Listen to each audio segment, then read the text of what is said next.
Terça-feira é dia da nossa coluna sobre educação, mas hoje, excepcionalmente, vamos falar sobre saúde. No domingo, uma cena surpreendeu quem assistia o jogo do Vasco contra o Flamengo no Engenhão pelo Campeonato Brasileiro.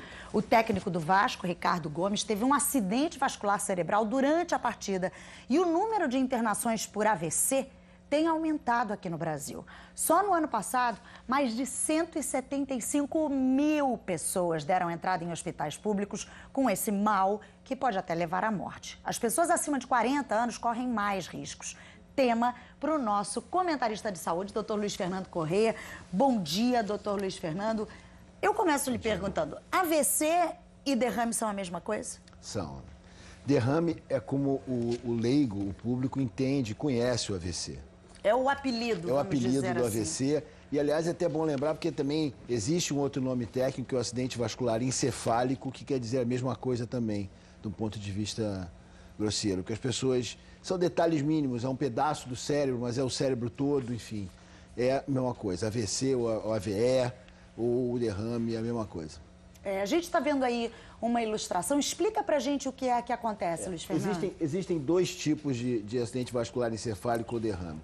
O isquêmico, quando falta sangue no cérebro, ou seja, as artérias que levam sangue para o cérebro, uma delas entope por algum motivo. Geralmente por conta de gordura acumulada, exatamente como acontece no coração, quando tem um infarto, e acontece um infarto do cérebro. Um pedaço do cérebro não recebe oxigênio e morre. Esse é o mais comum, é o AVC isquêmico. E tem o tipo hemorrágico, que foi o que aconteceu com o técnico Ricardo Gomes. Uma artéria se rompe dentro do cérebro, Ana, e derrama sangue em volta das estruturas do cérebro. O AVC hemorrágico, ele acontece por conta de uma má formação, ou seja, um aneurisma geralmente, que é uma bolsinha na parede da artéria, que é mais fina do que a parede normal dessa artéria, ou uma outra má formação que é como se fosse um novelo de veias e artérias que se formam ali desde o nascimento da pessoa. E a repórter Suzana Naspolini, doutor Luiz Fernando, conheceu algumas pessoas que tiveram derrames e agora lutam para levar uma vida normal. Vamos ver. Já são 10 anos fazendo fisioterapia. Seu Carlos sofreu um derrame em 2001. De uma hora para outra, ele conta que sentiu o braço direito dormente e teve um desmaio. Ficou 6 meses totalmente paralisado. Mas a vontade de recuperar os movimentos foi maior. E hoje ele comemora. Um ano eu quarto laranja, quarto cana, faço comida com as minhas próprias mãos. Vou no banheiro, tomo banho sozinho. O senhor está orgulhoso do senhor? Graças a Deus. O susto da dona Maria do Carmo foi em maio deste ano. Ela diz que o AVC mudou a rotina da família toda, mas ela não desanima e faz planos. Cuidar de casa, né? Porque eu já sou aposentada, aí cuidar das minhas coisas e minha vida, levar minha vida, né? Normal. A médica explica que a fisioterapia é fundamental para quem sofreu um AVC. Cada exercício tem um objetivo.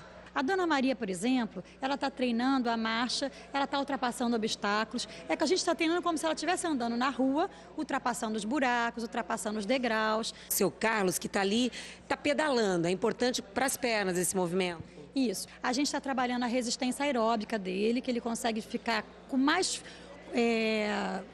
força para poder andar, para poder realizar os exercícios do dia a dia. Uma novidade no tratamento de quem teve derrame é essa daqui, o uso do videogame. Esse é um jogo interativo. Então, para ganhar a partida não tem jeito, né? O paciente, vejam só, é obrigado a fazer vários movimentos. O seu Maureni está aqui jogando. Vai ganhar a partida, seu Maureni? Eu vou tentar melhorar a memória, pelo menos. Lembrando que eu só posso cabecear a bola e evitar a chuteira e a cabeça do urso. Isso é muito importante porque faz com que o paciente participe de uma atividade do dia a dia, que no caso aqui é o futebol, que ele não teria acesso para fazer isso em função da deficiência que ele tem. E ele consegue interagir, consegue participar, melhorar o equilíbrio, melhorar a coordenação motora e ainda ter uma brincadeira, né? Como prevenir é sempre o melhor remédio. Encontramos esta turma da terceira idade caprichando na atividade física. Todo dia essas mulheres estão aqui, ó, às 7 horas da manhã, se exercitando, doutor. Elas estão no caminho certo? Estão no caminho certo de se prevenir de uma série de doenças que afetam as pessoas, inclusive o acidente vascular cerebral. Que nota o senhor dá para elas? Nota 10. Só de ouvir falar em derrame, dona Dedier se arrepia. Meu marido teve 8 derrames, no 8º ele morreu. Minha cunhada teve 5, que agora eu tomo conta dela, cuido dela direitinho. Depois de passar por tanto sofrimento, ficou uma lição. Cuidar mais das coisas, de mim mesma, com a minha saúde, que é muito importante. O exercício faz muito bem. Continuo jovem, linda, maravilhosa, com 75 anos, então uma garota de 15, 18 anos.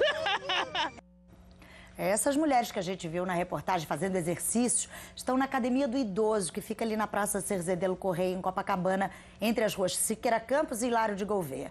Já as pessoas que tiveram AVC estão se tratando na Associação Brasileira Beneficente de Reabilitação, a ABBR, que atende pacientes com limitação da atividade motora. A ABBR faz atendimento particular e pelo SUS, o Sistema Único de Saúde. O endereço é Rua Jardim Botânico, número 660. Eu volto a conversar com o doutor Luiz Fernando. A gente viu essa senhora da reportagem falando, o marido dela teve 8 AVCs, a cunhada teve 5. O próprio Ricardo Gomes, técnico do Vasco, já é o segundo que ele tem. Quem teve uma vez significa que tem uma tendência a ter? A maior causa do acidente vascular isquêmico, que provavelmente foram esses que a família dessa senhora teve, é a hipertensão arterial, ou a pressão alta. A pressão alta não tratada, ela vai levar pode levar a vários acidentes vasculares cerebrais. Às vezes, esse acidente vascular cerebral, como a gente viu, é uma artériazinha que entope ou fecha em reação a um pico de pressão e falta sangue num pedaço do cérebro. A gente tem que entender que essas artérias que levam o sangue para o cérebro são que nem os ramos de uma árvore. Desde troncos maiores, galhos, até os raminhos. Se o que entupir for um raminho na ponta, o acidente vascular é pequeno, o dano é pequeno. Se for um galho mais grosso... atinge uma região maior. E falta mais sangue para um pedaço maior do cérebro, a sequela é maior. E, infelizmente, a hipertensão é a maior causa de acidente vascular cerebral. Então, tem que cuidar da pressão alta, gente. Não é que a pressão alta, além do fato de não dar sintomas, é uma doença silenciosa, pode levar ao AVC. Você está falando aí de cuidar da pressão. É uma das maneiras de prevenir a doença. Que outras maneiras? O exercício físico que a gente viu na reportagem ajuda? Ajuda, né? Porque vai manter o fluxo cerebral. A gente tem falado isso sempre. O exercício tem uma grande função de manter o sangue circulando com facilidade dentro do corpo da gente, porque melhora a função de bomba do coração e melhora a saúde dessas artérias, então elas vão reagir de maneira mais natural aos momentos. A pressão arterial, a pressão do sangue tem que subir e descer durante o dia, tem que variar. As atividades que a gente faz no dia variam, por isso a pressão sobe, ela é maior em determinados momentos. Se as artérias estiverem preparadas para resistir a essas mudanças, a pessoa não vai ter o AVC. A gente já vai voltar a conversar, a gente vai fazer uma pausa agora, daqui a pouquinho a gente volta a falar de AVC, o doutor Luiz Fernando Correia fala sobre os sintomas do derrame e a gente mostra também onde procurar tratamento.